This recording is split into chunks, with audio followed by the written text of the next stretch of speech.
na História, com Carlos Bastos.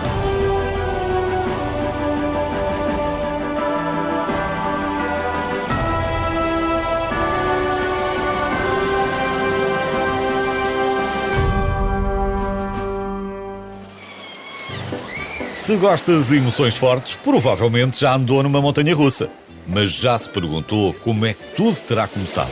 Bem, foi a 16 de junho de 1884 que foi inaugurada a primeira montanha-russa em Coney Island.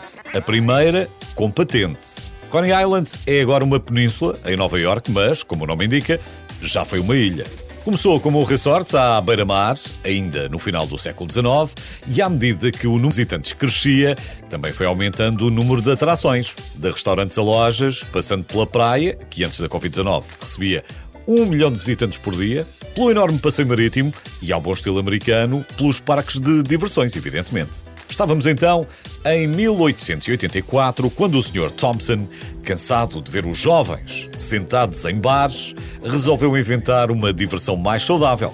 Uma montanha-russa onde qualquer turista pudesse andar por apenas 5 cêntimos.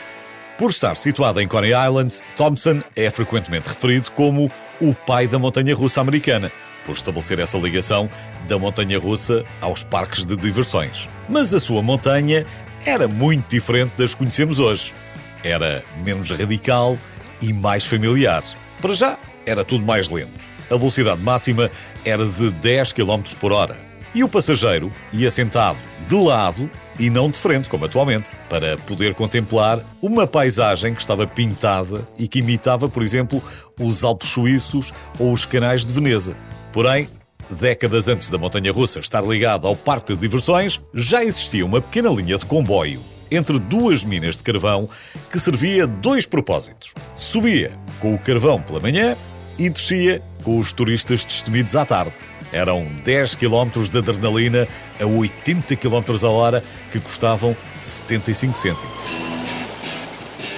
E agora a pergunta mais importante. Porquê é que, em Portugal, a batizamos como montanha-russa?